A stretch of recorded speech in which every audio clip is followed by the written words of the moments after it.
Board clear দেখতে পাচ্ছো? Yes ma'am. Clear দেখতে, আচ্ছা।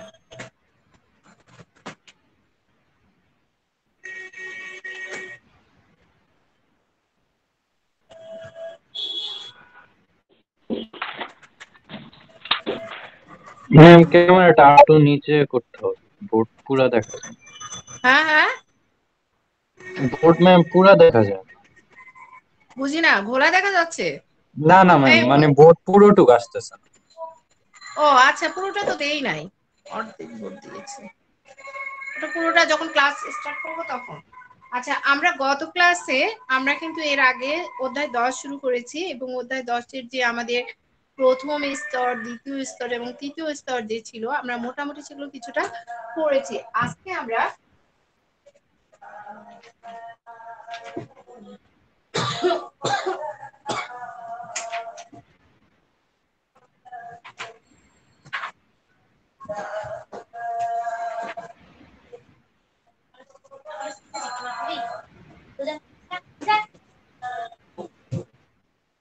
হ্যাঁ, আজকের মার্কেটটা কোথায়?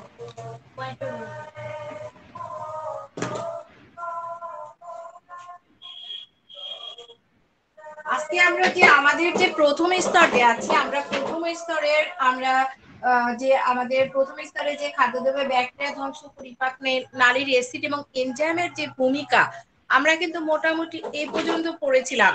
তাহলে আমরা অধ্যায়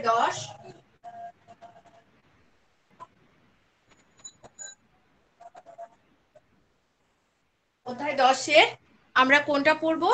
আমরা আজকে যেটা পড়বো সেটা হলো দ্বিতীয় প্রতিরক্ষা যে স্তর আছে, ব্যাকটেরিয়া ধ্বংসে ম্যাক্রোফেজ ও নিউট্রোফিলের ভূমিকা। ব্যাকটেরিয়া ধ্বংসে ম্যাক্রোফেজ ও নিউট্রোফিলের ভূমিকা, আজকে আমরা এটা পড়বো। তাহলে ব্যাকটেরিয়া ম্যাম ধ্বংস, আমাদের তো ওই যে দেহের প্রতিরক্ষা ত্বকের ভূমিকা, এটা পড়ার কথা আজকে। ওই লাস্ট দিন ম্যাম সময় শেষ হয়ে হয়ে গেছে। গেছে না? না ম্যাম, লাস্ট ক্লাসে যে সময় শেষ হয়ে গেছিল, যে পরীক্ষার প্রশ্ন নিয়ে আলোচনা করতেছিলেন, এরপর আর হয়নি। ম্যাডাম এটা কোন পেপার ম্যাডাম? কোন পেপার? দাঁড়াও, পিটানি দিয়ে শেষ করে দিব। ক্লাস করো না? কোন পেপার? ম্যাম কোন পেপার পড়ায়? হ্যাঁ, ম্যাম তোমাদেরকে সেকেন্ড পেপারই পড়ায়, ফার্স্ট পেপার আর পড়ায় না। আচ্ছা কোন পেপার? ক্লাস না করলে এরকমই হবে। আচ্ছা, তাহলে ম্যাম পড়া আমরা ক্লাসে জয়েন করছি। আমাদের যে প্রথম যে প্রতিরক্ষা স্তর, আমরা কাল সেদিন ত্বক নিয়ে আলোচনা একটু কথা বলেছিলাম যে ত্বক আমাদের প্রথম প্রতিরক্ষা স্তর এবং আমাদের শরীরে যে যে ভাইরাস, ব্যাকটেরিয়া, যে অণুজীব গুলো আছে, ক্ষতিকর যে ব্যাকটেরিয়া, ভাইরাস গুলো আছে, এগুলো আমাদের শরীরে যখন প্রবেশ করতে চায় তখন প্রথম আমাদের যে প্রোটেকশন দেয় সেটা হলো আমাদের ত্বক। এবং এই যে ত্বক যে আছে, এই ত্বকের বাইরের যে স্তরটা সেটাকে বলা হয় হলো এপিডার্মিস। ত্বকের বাইরের স্তরের নাম কি? ত্বকের বাইরের স্তরের নাম হলো এপিডার্মিস। ত্বকের বাইরের স্তরের নাম কি? এপিডার্মিস। আর এই যে ত্বকের যে বাইরের স্তর, এই এপিডার্মিস, এটা একটা হলো বলা হয় যে হর্নি স্তর। হ্যাঁ, এটাকে কি বলা হয়? হর্নি স্তর। আর হর্নি স্তর হলো এটা মৃত এবং চাপা। এটা কি? মৃত এবং চাপা কোষে গঠিত। কারণ কেন মৃত এবং চাপা কোষ বলা হয়েছে? আমরা জানি যে আমাদের অনেক কোষ আছে শরীরে, এবং এই যে আমাদের যে ত্বকের যে কোষগুলো, যদি এগুলো মৃত না হতো, যদি সবগুলো জীবিত কোষ হতো, তাহলে তোমাকে একটু টোকা দিলে তুমি লাফ দিয়ে উঠতা, ঠিক না? কিন্তু আসলে এই যে আমরা ত্বকের যে বাইরের স্তরটা বলি, এটা হলো কি আমাদের এপিডার্মিস, এবং এই এপিডার্মিসকে বলা হয় হর্নি স্তর। একে কি বলা হয়? হর্নি স্তর। আর এই হর্নি স্তরটা এটা কি দিয়ে গঠিত? মৃত এবং চাপা কোষে গঠিত। কি কোষে গঠিত? মৃত এবং চাপা কোষে গঠিত। এবং এটা হলো, এর আরেকটা নাম আছে স্ট্রাটাম কোর্নিয়াম। এর আরেকটা নাম কি? স্ট্রাটাম কোর্নিয়াম। তাহলে আমরা দেখো এতকাল জেনে এসেছি যে আমাদের ত্বকের, আমাদের যে বাইরের স্তর, সেটাকে বলা হয় এপিডার্মিস। আর এই এপিডার্মিসের আরেকটা নাম আমরা কি শিখলাম? স্ট্রাটাম কোর্নিয়াম। এপিডার্মিসের বাইরে আরেকটা স্তরের নাম আমরা শিখলাম হলো স্ট্রাটাম কোর্নিয়াম। আর এই যে স্ট্রাটাম কোর্নিয়াম যে আছে এবং এই যে স্তরটা আছে এপিডার্মিস স্তর, এটা সাধারণত আমাদের, আমি এর আগেও বলেছি, আমাদের যে ব্যাকটেরিয়া এবং ভাইরাস আছে, ক্ষতিকর ভাইরাস, এবং যে কোনো ভাইরাস, হ্যাঁ, এটা আমাদের শরীরে যাতে না ঢুকতে পারে সেজন্য তারা একটা প্রতিবন্ধক হিসেবে কাজ করে। কেমন প্রতিবন্ধক হিসেবে কাজ করে? ভৌত প্রতিবন্ধক হিসেবে কাজ করে। তারা কি হিসেবে কাজ করে? ভৌত প্রতিবন্ধক হিসেবে কাজ করে। এবং তারা যে ভৌত প্রতিবন্ধক হিসেবে কাজ করে কাদের বিরুদ্ধে করে? আমাদের শরীরে যে ব্যাকটেরিয়া, ভাইরাস এবং অন্যান্য যে অণুজীবগুলো যে প্রবেশ করতে চায় তাদের বিরুদ্ধে তারা প্রতিবন্ধক হিসেবে কাজ করে। এবং এটা আসলে ভাইরাস ছাড়া এমন কোনো রোগ সৃষ্টিকারী জীবাণু নেই যা ত্বকের ভিতরে প্রবেশ করতে পারে। তাহলে দেখো কথাটা বুঝেছো যে ভাইরাস ছাড়া এমন কোনো জীবাণু নেই যে যা কি করতে পারে? ত্বকের ভিতরে প্রবেশ করতে পারে। দেখো ভাইরাস কিন্তু আমাদের ত্বক দিয়ে প্রবেশ করে না। করে কি? আমরা কি বলি যে আমাদের নাক ঢেকে রাখি। কেন নাক ঢেকে রাখি? কারণ সে আমাদের, আমরা যখন নিঃশ্বাস নিব তখন তারা আমাদের শরীরে প্রবেশ করে। এবং আমাদের যে এই যে বলা হয় যে এখন সব জয়েন করতেছে, কয়টা বাজে? হ্যাঁ, তাহলে আমরা এই যে আমরা যেটা বলছিলাম যে আমাদের যে ত্বক, আমরা প্রথমেই বললাম যে আমাদের ত্বক হলো আসলে আমাদের বাইরে যে রোগ জীবাণু এবং অন্যান্য যে অণুজীব গুলো আছে, এই অণুজীব গুলো যে রোগ জীবাণু ছড়ায়, এই অণুজীব গুলো আমাদের দেহে প্রবেশের প্রথম প্রতিবন্ধক হিসেবে কাজ করে আমাদের ত্বক। এবং ত্বকের যে বাইরের স্তর, সেই বাইরের স্তরের নাম আমরা কি জানলাম? এপিডার্মিস। এই এপিডার্মিসের আরেকটা নাম কি বলতো? কি কি নাম? দুটো নাম বলেছিলাম আমি। ম্যাম আমি বলো। স্ট্রাটাম কর্নিয়াম। স্ট্রাটাম কোরিয়াম, আর একটা হলো হর্নি স্তর, আর একটা কি? হর্নি স্তর। এরা কি করে? এরা হলো ভাইরাস, ব্যাকটেরিয়া এবং অন্যান্য যে ক্ষতিকর অণুজীবগুলো আছে এগুলো আমাদের দেহে প্রবেশের ভৌত প্রতিবন্ধক হিসাবে কাজ করে। যাক, এটুকু তোমরা বলে বুঝেছো। এবং আমাদের যে ত্বক, ম্যাম কি বললেন আমাদের বুঝিনি। আমাদের যে ত্বক আছে, আমাদের এই ত্বক কিন্তু আসলে আমাদের ত্বকে আমরা জানি যে কিছু কিছু ব্যাকটেরিয়া আছে আমাদের বন্ধু। তোমরা এটা জানো যে আমাদের শরীরে অনেক ব্যাকটেরিয়া আছে আমাদের বন্ধু। এবং কিছু কিছু ব্যাকটেরিয়া শুধু আমাদের শরীরে না, বাইরেও আছে, যেগুলো থেকে আমাদের বিভিন্ন ওষুধ আমরা তৈরি করি। তারা আমাদের আসলে বন্ধু হিসেবে কাজ করে। আর আমাদের যেহেতু এখানে শরীর নিয়ে কথা হচ্ছে, সেরকম আমাদের ত্বকে ব্যাকটেরিয়া যারা আছে, এই ব্যাকটেরিয়া গুলো সাধারণত কিছু অক্ষতিকর ব্যাকটেরিয়া আমাদের সব সময় থাকে। এবং এই ক্ষতিকর যে ব্যাকটেরিয়া যখন আসে তখন অক্ষতিকর যে ব্যাকটেরিয়া গুলো তারা আর বাঁচতে পারে না। যেমন আমরা বলি যে একটা ভালো মানুষের কাছে আসলে খারাপ মানুষ কি হয়ে যায়? ভালো হয়ে যায়। কিন্তু এখানে ভালো হয়ে যায় না, কিন্তু সে আর কি করতে পারে না? বাঁচতে পারে না। কারণ ভালো ব্যাকটেরিয়ার কাছে আসলে ক্ষতিকর ব্যাকটেরিয়া গুলো আর বাঁচতে পারে না, তাদেরকে বাঁচতে দেয় না। কারণ আমরা জানি যে আমাদের ত্বকে কি আছে? আমাদের ত্বকের সিবেসিয়াস গ্রন্থি আছে। আমাদের ত্বকে কি আছে? সিবেসিয়াস নামে এক ধরনের গ্রন্থি আছে। এই যে সিবেসিয়াস যে গ্রন্থি, তার আরেকটা নাম আছে, সেটা হলো শ্বেত গ্রন্থি। তাহলে ত্বকে কোন গ্রন্থি আছে?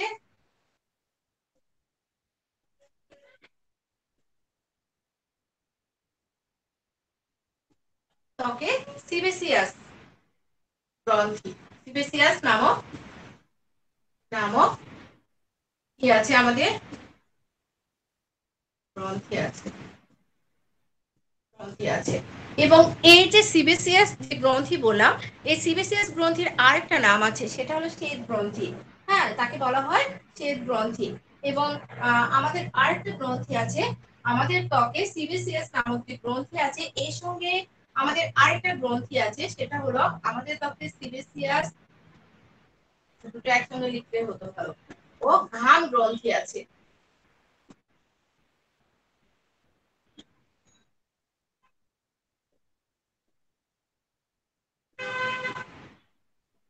ঘাম গ্রন্থি আছে। তাহলে ত্বকে যে সিবেসিয়াস এবং ঘাম গ্রন্থি আছে, এই গ্রন্থিগুলো আমরা দেখি যে আমরা যখন ঘেমে যাই, ঘেমে যাওয়ার পরে আমাদের কেমন হয়? ঘামটা ওয়েলি ওয়েলি হয়, তাই না? তেলতেলে হয় কিনা বলো? খেয়াল করেছো কখনো? আমরা ঘেমে যাওয়ার পরে আমাদের ঘামটা কিছুক্ষণ থাকলে কি হয়ে যায়? ম্যাক্সিমাম শরীরে কিন্তু ওয়েলি ভাব চলে আসে, তেলতেলে ভাব চলে আসে। তো এই যে আমাদের যে তেলতেলে ভাব, হ্যাঁ, এটা কি? আসলে আমরা যে এই যে সিবেসিয়াস যে গ্রন্থি বললাম বা শ্বেত গ্রন্থি বললাম, এই সিবেসিয়াস গ্রন্থি থেকে আমাদের তেল, এবং আমরা যে ঘাম গ্রন্থি বললাম, এখান থেকে ঘাম ক্ষরিত হচ্ছে। ক্ষরিত হয়ে তারা কি করছে? আমাদের ত্বককে অ্যাসিডিক করে তুলছে, আমাদের ত্বককে কি করে তুলছে, অম্লীয় করে তুলছে। অ্যাসিডিক মানে কি তোমরা তো জানো যে অম্লীয় করে তুলছে। তাহলে আমরা দেখতে পাচ্ছি যে দুটো গ্রন্থির নাম শিখলাম, একটা সিবেসিয়াস গ্রন্থি আর একটা ঘাম গ্রন্থি। সিবেসিয়াস গ্রন্থি থেকে আমরা দেখছি যে এই যে সিবেসিয়াস আছে, সিবেসিয়াস থেকে আমরা কি পাচ্ছি, সিবেসিয়াস থেকে তেল, তেল। আর ঘাম থেকে আমরা কি পাই সেটা তো আমরা জানি, ঘাম থেকে আমরা কি পাই, ঘাম। ঘাম গ্রন্থি থেকে কি হচ্ছে, ঘাম খরিত হচ্ছে।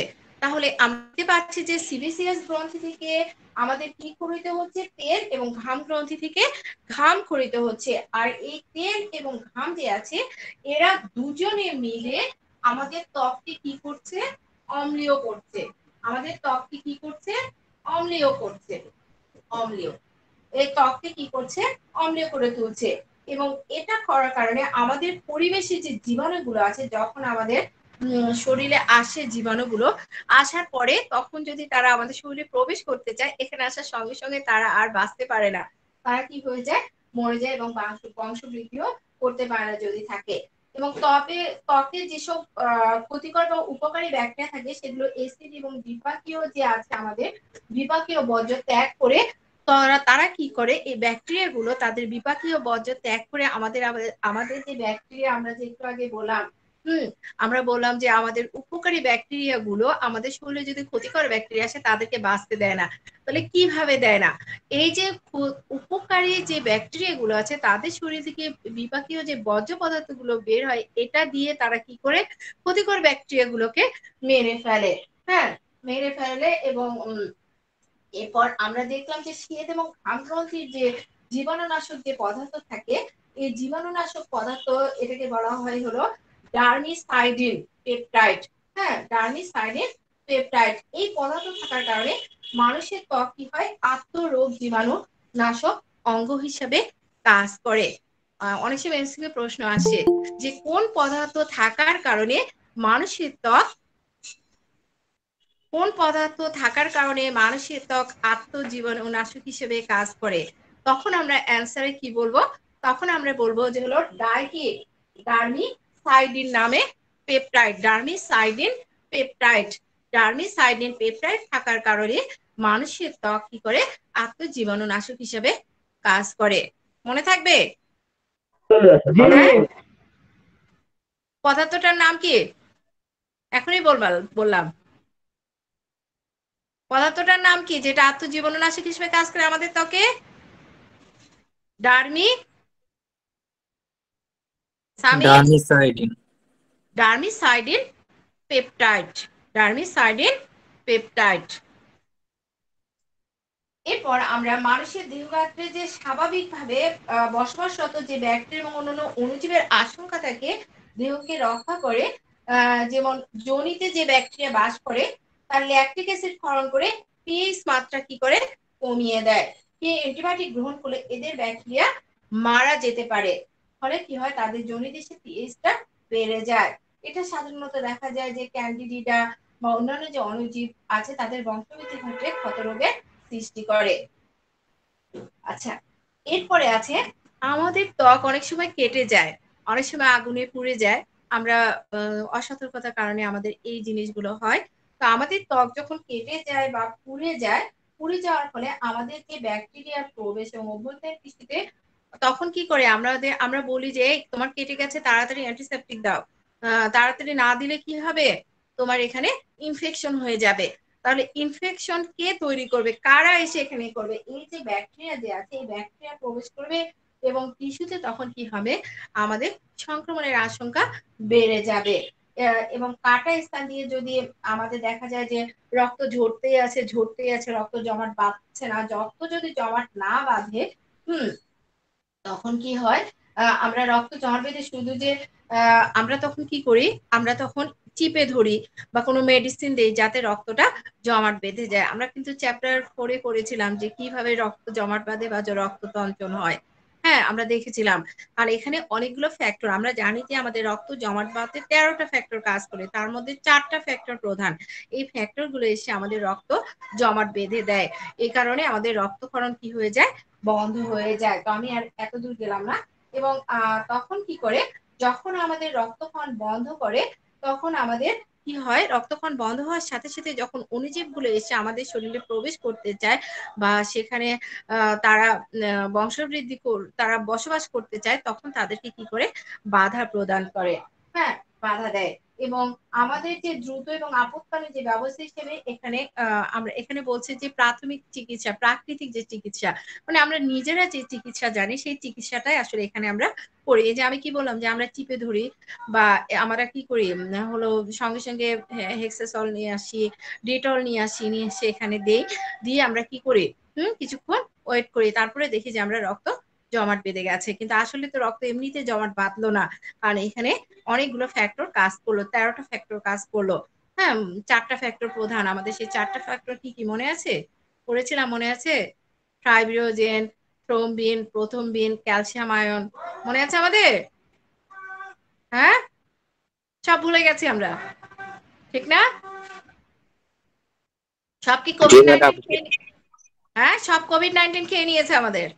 জি ম্যাডাম। হ্যাঁ, তাই তো দেখতেছি, কোভিড 19 আমাদের সব শেষ করে দিচ্ছে। আচ্ছা, আমরা পড়াশোনা করব, কারণ এগুলো মনে রাখতে হবে, তো এগুলো তো মনে রাখার মতো জিনিস বাবা।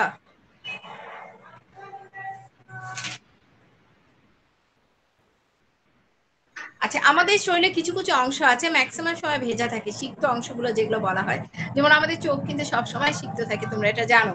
তো আমাদের আরো কিছু অংশ আছে, যেমন তাহলে আমাদের এই যে আমরা দেখি যে আমাদের চোখ, তারপর আমাদের নাকে যখন সর্দি লাগে তখন এটা কিন্তু ভিতরে আসলে একটু একটু আমাদের যে গহ্বর গুলো আছে, নাসা গহ্বর গুলো যে আছে, সেগুলো কিন্তু কি থাকে, সিক্ত থাকে। তারপরে আমাদের লালা, লালা যে পরে আমাদের মুখের ভিতরে সবসময় সিক্ত থাকে, লালায় কি হয়, আমাদের এনজাইম আছে। তো এই যে সিক্ত অংশগুলো বা ভেজা অংশগুলো, সিক্ত মানে কি আমরা জানি, সিক্ত মানে কি ম্যাম বলেই ফেলছে, সিক্ত মানে কি, হ্যাঁ, ভেজা। সিক্ত মানে কি, ভেজা। এই যে ভেজা যে অংশগুলো আছে এগুলো সবচেয়ে বেশি আমাদের ব্যাকটেরিয়া সংক্রমণ ঘটে এই অংশগুলোতে। এবং এই যে ব্যাকটেরিয়া যে অংশগুলো যারা ভেজা থাকে, সেখানে আমরা দেখি যে আমাদের চোখে, আমরা জানি যে আমাদের চোখ সবসময় কি থাকে, ভেজা থাকে, তাই না? তারপরে আমাদের যে নাসিকা ছিল, আমরা বললাম যে লালায়, কিন্তু লালায় আমাদের কি থাকে, অ্যানজাইম থাকে। হ্যাঁ, লাইসোজাইম, আর সিমেনে স্পার্মির এবং দুধে যে ল্যাক্টোপারোক্সিডেজ ইত্যাদি থাকে। আমরা জানি যে এরা কি করে, এরা সবাই হলো ব্যাকটেরিয়া নাশক যে জীবাণু আছে এই জীবাণুগুলো বহন করে, এনজাইম গুলো। অনেক সময় দেখা যায় যে কি আমরা কি আমাদের থুতু অনেক কিছুতে ইউজ করি, আমাদের এখানে কি আছে লালায়, আমাদের এনজাইম আছে, এই এনজাইমটা আমরা অনেক কিছুতে, তোমরা অনেক সময় সাপ ধরে সাপের মুখে যখন থুতু দিবে তখন দেখবে যে সাপ কিন্তু কি হয়ে যায়, মরে যায় অনেক সাপ। এবং আমাদের এই লালাটা কি করে, অ্যান্টিসেপ্টিক হিসেবে কাজ করে। ম্যাম তাহলে কিসে মরে যায় বললেন? সাপ, সাপ, সাপের মুখে তোমার থুতু দিলে কিন্তু অনেক সময় অনেক সাপ মরে যায়, কিন্তু দেওয়াটাই তো কঠিন, ওকে ধরতে গেলে তো দৌড়ে তোমাকে ধরতে আসবে। আচ্ছা, এখন আমরা যে খাদ্যদ্রব্য, এখন আমরা এই টপিকটা তো বুঝেছি তাই না? আমাদের নেক্সট টপিক হলো খাদ্যদ্রব্যে ব্যাকটেরিয়া ধ্বংসের পরিপাককারী অ্যাসিড এবং এনজাইমের ভূমিকা। ম্যাম হ্যাঁ, তোমার তাহলে স্কুল, সাপের বিষের থেকে আমাদের মুখে লালা আরো বেশি শক্তিশালী। হ্যাঁ, তোমার মুখে লাল আসলে অনেক ইয়া। আচ্ছা, যাই হোক, এই প্রসঙ্গে গেলে অনেক গল্প হবে, গল্প করবো না। খাদ্যদ্রব্যে ব্যাকটেরিয়া ধ্বংসে কি পরিপাকের অ্যাসিড এবং এনজাইমের ভূমিকা। আমরা জানি আমাদের পাকস্থলীতে একটা অ্যাসিড আছে যে আমাদের বন্ধু, কিন্তু সে কিন্তু অনেক সময় আমাদের শত্রু হয়ে যায়। কিভাবে শত্রু হয়ে যায়? কারণ আমি যদি না খেয়ে থাকি তখন সে শত্রু হয়ে যায়। আবার আমরা যদি ফাস্ট ফুড খাই তার পছন্দ হয় না, তখন আমাদের সে বন্ধু শত্রু হয়ে যায়। এবং এই বন্ধুটা কিন্তু আমাদের অনেক উপকার করে। তাহলে আমাদের পাকস্থলীতে কোন অ্যাসিড আছে যে অ্যাসিড আমাদের বন্ধু, সেই অ্যাসিডটার নাম কি আমরা কি জানি? না ম্যাডাম, বললে জানবো। না, ম্যাম হাইড্রোক্লোরিক অ্যাসিড। হ্যাঁ, এই তো। আদান, একেবারে শেষ, সব শেষ, ব্রেন থেকে সব আউট হয়ে গেছে। বলতে হবে কেন, এটা তো ইজি বিষয়, হাইড্রোক্লোরিক অ্যাসিড। তাহলে আমাদের পাকস্থলীতে কি আছে, হাইড্রোক্লোরিক অ্যাসিড আছে। তো আমরা আমরা দেখি যে আমাদের এই যে খাদ্যদ্রব্য ব্যাকটেরিয়া ধ্বংসে আমাদের পরিপাককারী যে অ্যাসিড এবং এনজাইমের যে ভূমিকা, আমরা এখন এটা জেনে নিই।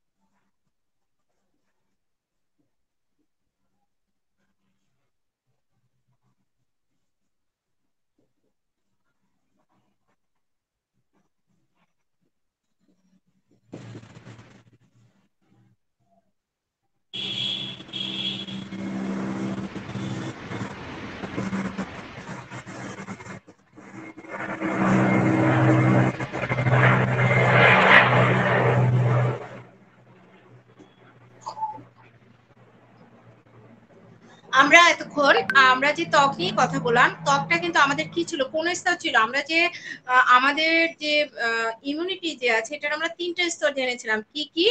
প্রথম প্রতিরক্ষা স্তর, দ্বিতীয় প্রতিরক্ষা স্তর, আর একটা হলো তৃতীয় প্রতিরক্ষা স্তর। তো আমরা ত্বক যে পড়েছিলাম, এই ত্বক কোন স্তর ছিল আমরা কি বলতে পারবো? ত্বক আমাদের কোন প্রতিরক্ষা স্তর ম্যাম বলতে প্রথম পারবো? প্রতিরক্ষা। প্রথম প্রতিরক্ষা স্তর। এখন আমরা যেটা বলছি যে খাদ্যদ্রব্যে পরিপাক নালীর অ্যাসিড এবং এনজাইমের যে ভূমিকা ব্যাকটেরিয়া ধ্বংসে, সেটা কোন প্রতিরক্ষা স্তর? সেটাও আমাদের প্রথম প্রতিরক্ষা স্তর। আর এই যে প্রথম প্রতিরক্ষা স্তর যে আমরা বলছি, আমরা আসলে দেখা যাচ্ছে যে আমি বারবার বলছি যে ত্বকের ক্ষেত্রে যখন আমি বললাম যে বাইরে আমাদের পরিবেশে কি আছে, আমাদের ক্ষতিকর ব্যাকটেরিয়া এবং ভাইরাস আছে, এবং এটা আমরা সব সময় এই ভাইরাস এবং ব্যাকটেরিয়ার সম্মুখীন হচ্ছি এবং আমরা ফেসও করছি। আমরা জানি এখন যে একটা ভাইরাস নিয়ে আমরা আছি।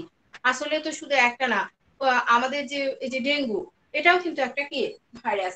তো আমরা সবচেয়ে আমাদের মারাত্মক যেটা বিষয় সেটা হলো ভাইরাস তো আমাদের আমরা চোখে দেখতে পারি না, সে আমাদের শরীরে যখন ঢুকে পড়ে আসলে দেখো কি ধ্বংসযজ্ঞ চালায়। তো আমাদের যে ব্যাকটেরিয়া আছে, ব্যাকটেরিয়া বিষয়ে আমরা একটু সচেতন হলে কিছুটা হলেও আমরা এই ভাইরাস ব্যাকটেরিয়া থেকে রক্ষা পেতে পারি। আমাদের যে ব্যাকটেরিয়া, এই ব্যাকটেরিয়াটা সাধারণত আমাদের খাদ্যদ্রব্যের সঙ্গে আমরা ব্যাকটেরিয়া গ্রহণ করি। বেশিরভাগই আমরা কি করি, খাদ্যদ্রব্যের সঙ্গে ব্যাকটেরিয়া গ্রহণ করি। যেমন তুমি যখন দই খাও, দই কিন্তু ব্যাকটেরিয়া ছাড়া হয় না, হয় কি বলো? আমরা যে দুধ খাই, দুধে তাহলে এই যে দুধটা থেকে আমরা কি বানাচ্ছি, দই বানাচ্ছি, এবং এই দইটা তৈরি করতে কিন্তু আমাদের কি লাগছে, ব্যাকটেরিয়া লাগছে। এবং আমাদের বিভিন্ন যে খাদ্য, এটা কিন্তু ক্ষতিকর নয়, কিন্তু কথা হলো যে আমাদের ক্ষতিকর ব্যাকটেরিয়াও আছে। এই আমরা খাদ্যদ্রব্যের সঙ্গে কি করছি, পচা বাসি খাবার যখন আমরা খাচ্ছি, এটা হলো ক্ষতিকর ব্যাকটেরিয়া। আমরা এটা খুবই খাই, কারণ আমরা যখন ফাস্ট ফুড গুলো খাই ম্যাক্সিমামই পচা বাসি।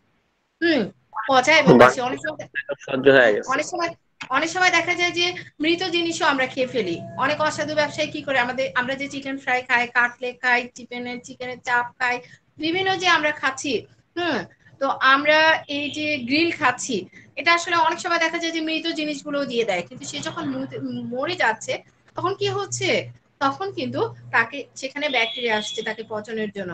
আর এই যে ব্যাকটেরিয়া যে আসছে, এই ব্যাকটেরিয়া গুলো কে খাচ্ছে, আমরা খাচ্ছি। আচ্ছা যাই হোক, বিভিন্ন ভাবে আমরা খাদ্যদ্রব্যের সঙ্গে ব্যাকটেরিয়া খাচ্ছি, কিন্তু আমাদের জীবন ধারণের জন্য আমরা সবসময় কি করি, আমাদের যে এই ব্যাকটেরিয়া যে আমরা সবসময় খাচ্ছি এবং আমাদের শরীরে প্রবেশ করছে, আমরা এটা কি করছি, আমাদের প্রতিরক্ষা ব্যবস্থা দেহের ভিতরে থাকার কারণে অনেক সময় আমরা প্রোটেকশন দিতে পারছি তাকে।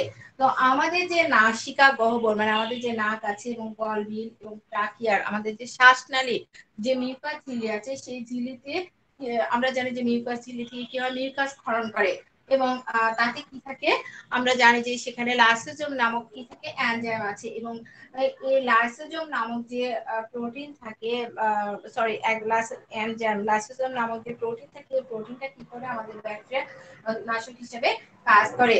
এবং ট্রাকিয়ার মিউকাস, যে ট্রাকিয়া যে শুধু মিউকাস ক্ষরণ করে, মিউকাসটা শুধু মিউকাস ক্ষরণ করে না তা না, এটা প্রাচীর হলো সবসময় সিলিয়াময় থাকে।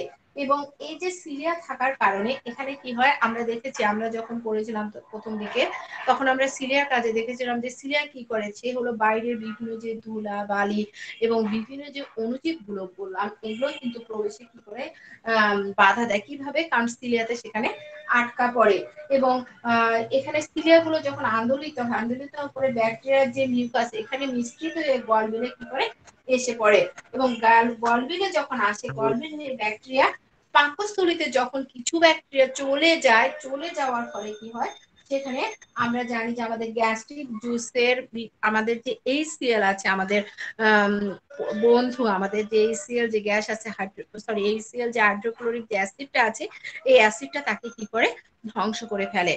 তাহলে দেখো আমরা দেখলাম যে আমাদের যে ব্যাকটেরিয়া এবং যে অন্যান্য যে অণুজীবগুলো আছে, বিশেষ করে ব্যাকটেরিয়া যখন আমাদের শরীরে প্রবেশ করতে চাচ্ছে বা প্রবেশ করার কিন্তু সে কিছুটা বাধা প্রাপ্ত হয় কোথায়, সিলিয়াতে। কিন্তু সিলিয়াতে বাধা প্রাপ্ত হওয়ার পরও সে কি হয়ে যায়,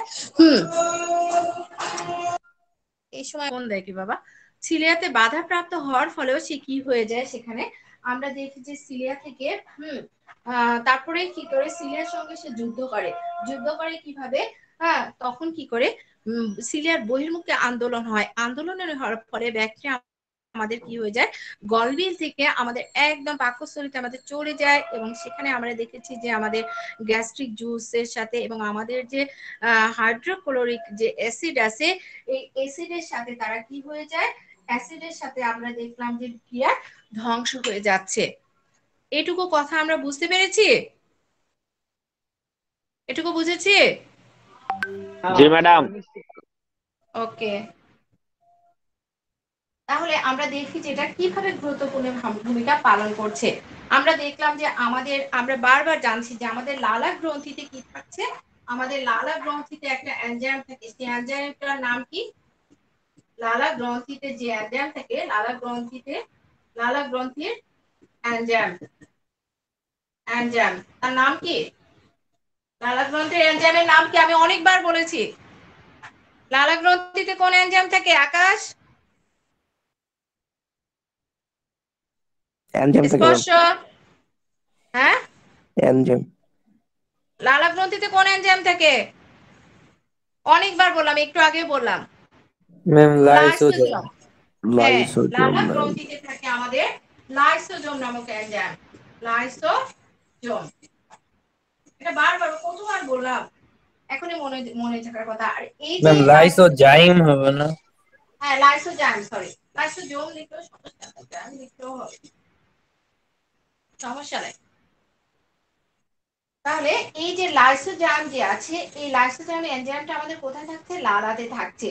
এবং আমাদের এই যে এই লাইসোজাইম যে এনজাইমটা আছে, আমাদের যখন মুখ এবং গলা দিয়ে আমাদের যে ব্যাকটেরিয়া যখন প্রবেশ করলো শরীরে, এটা যখন যাওয়ার সঙ্গে সঙ্গে কি করছে, আমাদের এই যে লাইসোজাইম এনজাইম তাদেরকে ধ্বংস করে ফেলছে, তাদেরকে কি করে ধ্বংস করে। এবং অনেক সময় দেখা যায় যে ব্যাকটেরিয়া, আমাদের যে উপকারী ব্যাকটেরিয়া আছে এখানে, এটা হলো পলিস্যাকারাইড নির্মিত। হ্যাঁ, এই যে আমাদের যে ব্যাকটেরিয়া গুলো আমাদের শরীরে প্রবেশ করছে, বা ব্যাকটেরিয়া আসলে সাধারণত তারা কি হয়, তারা হলো আমরা দেখতে পাচ্ছি তারা কি দিয়ে নির্মিত, তারা হলো পলিস্যাকারাইড নির্মিত। আর এই পলিস্যাকারাইডটাকে বিকলন করছে কে, পলিস্যাকারাইডটাকে বিগলিত করে হলো এই লাইসোজোম এনজাইম। পলিস্যাকারাইডকে কে বিগলিত করছে, ব্যাকটেরিয়া যে পলিস্যাকারাইড দিয়ে নির্মিত, এই পলিস্যাকারাইডকে বিগলিত করছে হলো লাইসোজোম এনজাইম। তাহলে বিগলিত হয়ে যাওয়ার পরে সে কি করছে, তাকে নষ্ট করে ফেলছে, বিনষ্ট হয়ে যাচ্ছে। তাহলে আমরা এটা জানলাম এটুকু। এরপরে আমরা দেখলাম যে তাতে লাইসোজাইম যে আমরা যে লালা এবং আমাদের যে লালায় সামান্য পরিমাণ এখানে কি থাকে, কার্বনেট, হাইড্রোজেন কার্বনেট আয়ন মিলে তারা কি করে, এই যে লাইসোজাইম যে এনজাইমটা আছে সেটা হাইড্রোকার্বন, আমরা যে হাইড্রোজেন কার্বনেট যে আয়ন থাকে, এই হাইড্রোজেন কার্বনেট আয়নের সাথে মিলে তারা কি করে, আমাদের দাঁত যে আছে এই দাঁতকে ক্ষয়ের হাত থেকে রক্ষা করে। এবং আমাদের লালা রসে জানি যে আমরা সব সময় আমাদের এই এনজাইমটা ক্ষরিত হচ্ছে, এবং এই এনজাইমটা ক্ষরিত হওয়ার ফলে আমাদের মুখের ভিতরে বা আমাদের যে দাঁতের যে গোড়ায় গোড়ায় এই খাদ্যকণা সাধারণত খুব একটা জমতে পারে না। আর যেহেতু খাদ্যকণা আমাদের শরীরে জমতে পারে না, যে এই লালা রসের এই এনজাইমের কারণে সবসময় ক্ষরিত হওয়ার কারণে, ফলে ব্যাকটেরিয়া আমাদের এখানে বাঁচতে পারে না, আমাদের ব্যাকটেরিয়া গুলো এখানে থাকে না, যে ব্যাকটেরিয়া গুলো আমাদের শরীরে প্রবেশ করে। আচ্ছা, এরপরে আমরা আমাদের জানি যে আমাদের পাকস্থলীর প্রাচীরে আমরা জানি যে আমাদের প্যারেটেল বা অক্সিনেটিক কোষ ক্ষরিত হয়। ক্ষরিত গ্যাস্ট্রিক জুসে আমরা যে বিপুল পরিমাণে হাইড্রোক্লোরিক কি আছে, অ্যাসিড, এবং পাকস্থলীর মধ্যে শক্তিশালী সে অ্যাসিড হিসেবে সে সেখানে থাকে, এবং তার অ্যাসিডিক মাধ্যমে কি হয়, ব্যাকটেরিয়া এবং ভাইরাসকে সে ধ্বংস করে ফেলে। আমি একটু আগে বলেছি যে আমাদের পাকস্থলীতে যে আমাদের হাইড্রোক্লোরিক অ্যাসিড আছে তার ক্ষমতা খুবই প্রখর, এবং সে এতই ক্ষমতাধর, সেখানে ব্যাকটেরিয়া এবং ভাইরাস গেলে সে কি করে, তারা ধ্বংস করে ফেলে। আর এই যে আমাদের যে অন্ত্র আছে, অন্ত্রে বসবাসকারী সেখানে মৃতজীবী অনেকগুলো অণুজীব থাকে, অনেক সময় সেখানে অ্যান্টিবায়োটিক ক্ষতিকর যে ব্যাকটেরিয়া ধ্বংস করে, এবং খাদ্যবাহিত করক ধরনের ভাইরাসের বৃদ্ধি তারা কি করে, রোহিত করে। এই এতক্ষণে কে জয়েন, সামিত কি হয়েছে? সামিত একবার জয়েন করলো, আবার চাচ্ছে কেন?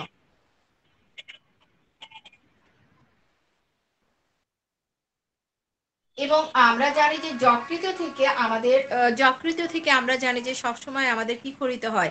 হ্যাঁ, পিত্ত খরিতে হয়। এই যে পিত্ত যে খরিতে হয়, এই পিত্তটা অন্ত্রের ডিউনেরামে অবস্থিত যে কার্ব, এটা অ্যান্টিবডির মাধ্যমে কি করে ব্যাকটেরিয়া বৃদ্ধি প্রতিহত করে।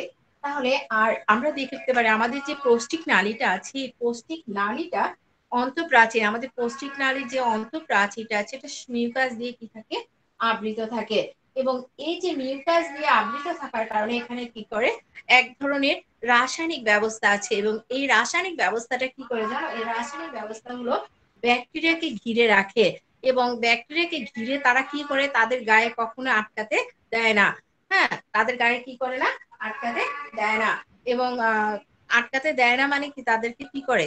সেখান থেকে তাড়িয়ে দেয়, তারা সেখান থেকে চলে যায়। তাহলে আমরা আমাদের এই যে খাদ্যদ্রব্য যে ব্যাকটেরিয়া ধ্বংসে পরিপাক নালীর অ্যাসিড এবং এনজাইমের ভূমিকা, এটা বুঝেছি? বুঝেছি? ম্যাম লাস্টের দিকটা বুঝতে পারিনি। লাস্টের দিকটা বুঝতে পারে নাই কেন? লাস্টে একটু বের হয়ে গেছিলাম এই জন্য। কিভাবে? হ্যাঁ সামি, সামি ম্যাম আমি কিছু বলিনি। বোঝো নাই? আচ্ছা, লাস্টের দিকে তো আসলে তোমাদের আমরা প্রথমে কি পড়লাম যে আমাদের নাক এবং মুখ, হ্যাঁ, এখান থেকে আমরা জানি যে আমাদের নাক এবং মুখ দিয়ে কি হয়? ব্যাকটেরিয়া শরীরে প্রবেশ করে করে। আমাদের লালায় কোন এনজাইম থাকে? লাইসোজাইম এনজাইম থাকে। এই লাইসোজাইম এনজাইম সবসময় ক্ষরিত হচ্ছে। ক্ষরিত হওয়ার ফলে সেগুলোকে কি করছে? তারা যখন ভিতরে যাচ্ছে এদেরকে মেরে ফেলছে, এটা আমরা দেখলাম। এবং আমাদের এই যে লাইসোজাইম যে এনজাইম আছে, এই লাইসোজাইম এনজাইমের সঙ্গে একটা আয়ন যুক্ত হয়। কি মনে আছে সেই আয়নটার নাম? কেউ বলতে পারবে? হ্যাঁ, লাইসোজাইম এনজাইমের সাথে হাইড্রোকার্বনেট আয়ন সে যুক্ত হয়, যুক্ত হয়ে আমাদের দাঁতকে রক্ষা করে। ঠিক আছে, কারণ আমার দাঁতকে যাতে ব্যাকটেরিয়া অ্যাটাক না করতে পারে, সে কি করে? সেই কাজটাই করে এবং দাঁতের ক্ষয় রোধ করে। এবং এই যে লাইসোজাইম এনজাইম এবং আমাদের মুখের ভিতরে সবসময় ক্ষরিত হওয়ার কারণে কি হচ্ছে? আমাদের দাঁতের ভিতরে কিন্তু খাদ্যকণা আটকে থাকছে না। এবং আমাদের যে খাদ্যকণা আটকে থাকছে না, এই খাদ্যকণা আটকে না থাকার কারণে আমাদের কি হচ্ছে? ব্যাকটেরিয়া গুলো সেখানে বাঁচতে পারে না, ব্যাকটেরিয়া গুলো কি করতে পারে না? সেখানে বেঁচে থাকে না, তারা কি হয়ে যায়? যদিও ব্যাকটেরিয়া আমাদের ভিতরে যখন প্রবেশ করে, এই এনজাইমের কারণে তারা মরে যায়। এটুকু বুঝেছো? তারপরে আমরা যেটা পড়লাম সেটা হলো, আমরা জানি যে আমাদের পাকস্থলীর যে প্রাচীর আছে, এখানে প্যারাটাইল অক্সিটোনিন ক্ষরিত হয়, এবং এটা ক্ষরিত হওয়ার ফলে এখান থেকে আমরা দেখছি যে গ্যাস্ট্রিক জুস আছে। এবং এই যে গ্যাস্ট্রিক জুস যে আছে, এই গ্যাস্ট্রিক জুসে কি আছে? গ্যাস্ট্রিক জুসে আমাদের হাইড্রোক্লোরিক অ্যাসিড আছে। আর আমাদের গ্যাস্ট্রিক জুসে যে হাইড্রোক্লোরিক অ্যাসিড আছে, এই হাইড্রোক্লোরিক অ্যাসিড আমাদের কোথায় আছে? আমরা জানি যে আমাদের পাকস্থলে আছে। এটা আমাদের পরিপাক নালীর অ্যাসিড এবং এটা খুবই শক্তিশালী। এই হাইড্রোক্লোরিক অ্যাসিড থাকার কারণে সে কি করে? এখানে যদি আমাদের ব্যাকটেরিয়া এবং ভাইরাস প্রবেশ করে, তখন তারা ব্যাকটেরিয়া এবং ভাইরাসকে ধ্বংস করে ফেলে। তারা কি করে? ব্যাকটেরিয়া এবং ভাইরাসকে ধ্বংস করে ফেলে। তাহলে এরপরে আমরা দেখলাম যে আমাদের অন্ত্রে বসবাসকারী কিছু ধরনের মিথজীবী আছে, অণুজীব আছে, সেখানে অ্যান্টিবায়োটিক আছে। অ্যান্টিবায়োটিক থাকার কারণে সেই অ্যান্টিবায়োটিক গুলো কি করছে? ক্ষতিকর ব্যাকটেরিয়া গুলোকে ধ্বংস করছে। তারপরে আমরা জানলাম যে আমাদের যকৃত থেকে যে পিত্তটা ক্ষরিত হয়, এই পিত্ত ক্ষরিত হওয়ার ফলে আমাদের অন্ত্রের ডিউডেনামে অবস্থিত কাইম ও অ্যান্টিবডি, আমাদের যে কাইম ও অ্যান্টিবডি যাচ্ছে, এটা উৎপন্নের মাধ্যমে ব্যাকটেরিয়া বৃদ্ধি কি করে? অব্যাহত করে। এবং আমরা লাস্টে দেখলাম যে আমাদের পৌষ্টিক নালীর যে অন্তঃপ্রাচীর আছে, এটা কি? মিউকাস প্রাচীর আবৃত থাকে, এবং আবৃত থাকার ফলে এখানে এই প্রাচীর গাত্রে ব্যাকটেরিয়া আটকাতে পারে না। ব্যাকটেরিয়া আটকাতে না পারলে সে কি করে? সেখানে যেতেই পারবে না, তাহলে সে বংশবৃদ্ধি করবে কি করে? বুঝেছো জি আমি এখন? ম্যাম। হ্যাঁ, এখন আমাদের ক্লাস টপিক ব্যাকটেরিয়া ধ্বংসে ম্যাক্রোফেজ এবং নিউট্রোফিলের ভূমিকা। ব্যাকটেরিয়া ধ্বংসে ম্যাক্রোফেজ এবং নিউট্রোফিলের ভূমিকা। ম্যাম এই এখন যে অ্যাটেন্ডেন্স ব্যাকটেরিয়া ধ্বংসে লিংকটা যে দিয়ে দাও। ম্যাক্রোফেজ এবং নিউট্রোফিলের ভূমিকা, হ্যাঁ অ্যাটেন্ডেন্স দিব, আর 1 মিনিট পরে দিব।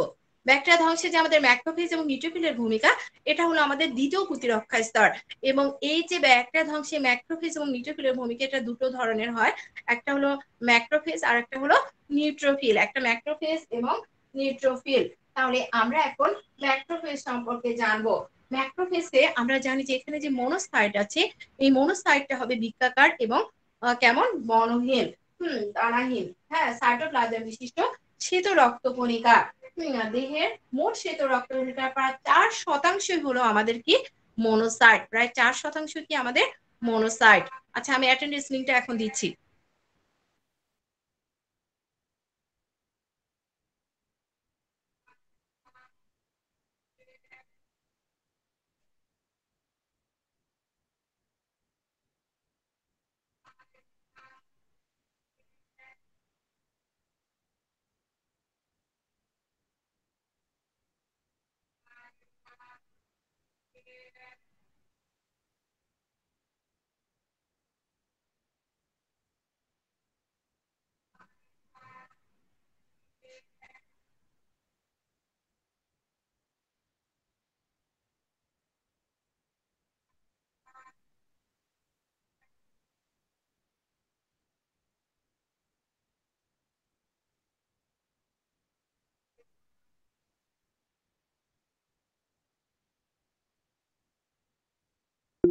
আচ্ছা, অ্যাটেন্ডেন্স লিংক দিয়ে দিয়েছি, অ্যাটেন্ডেন্সটা দিয়ে দাও, অ্যাটেন্ডেন্স দিয়ে দাও, অ্যাটেন্ডেন্স তোমরা দিয়ে দাও, আমাকে দেখে লাভ নাই তো। তাহলে আমরা যেটা পড়ছিলাম যে আমাদের যে আমরা দেখেছিলাম যে আমাদের দ্বিতীয় প্রতিরক্ষা স্তরে আমরা যেটা পড়ছিলাম সেটা হলো ব্যাকটেরিয়া ধ্বংসে ম্যাক্রোফেজ এবং নিউট্রোফিলের ভূমিকা। আমরা কিন্তু এখানে দুটো উপাদান দেখছি, একটা ম্যাক্রোফেজ আর একটা হলো নিউট্রোফিল। ম্যাক্রোফেজে কি আছে, মনোসাইটটা কেমন, এটা বৃত্তাকার এবং দানাহীন। এটা কেমন, বৃত্তাকার এবং দানাহীন সাইটোপ্লাজম শ্বেতরক্ত। এর মোট শ্বেত রক্তকণিকা প্রায় 4% হলো মনোসাইট। 4% কি মনোসাইট। আচ্ছা, এখন আমরা তাহলে শেষ করে দিব। তাহলে আজকে আমরা কি শিখলাম? আজকে আমরা প্রথম প্রতিরক্ষা স্তরে যে ত্বকের যে ভূমিকা, এটা জানলাম। এবং আমরা আরেকটা খুব ভালো করে জানলাম, সেটা হলো ব্যাকটেরিয়া ধ্বংসে কি, ব্যাকটেরিয়া ধ্বংসে আমাদের পরিপাকনালী অ্যাসিড এবং এনজাইমের ভূমিকা, পরিপাকনালী অ্যাসিড এবং এনজাইমের ভূমিকা। আচ্ছা, ঠিক আছে, তো সবাই ভালো থেকো। ওকে, আল্লাহ হাফেজ। সবাই পড়াশোনা করবে বাবা, আর সবাই ক্লাস করবে। তোমরা কিন্তু জেনে গেছো যে ক্লাস না করলে কিন্তু টেস্ট পরীক্ষা দিতে পারবে না, ঠিক আছে? আর ক্লাসটা ম্যাডাম তোমাদের জন্যই করতে হবে, ক্লাসটা তোমাদের নিজের জন্যই করতে হবে। ক্লাস করলে কিছুটা হলেও পড়াশোনা হয়, ক্লাস না করলে তো পড়াশোনা হয় না। হয়? তোমরাই বলো তো। জি ম্যাডাম কিছুটা হলেও হয়। তো আমাদের ব্রেনে পড়াগুলো সেভ হয়। তো সবাই লেখাপড়া করবে। ওকে, আল্লাহ হাফেজ, আসসালামু আলাইকুম। ওয়ালাইকুম আসসালাম।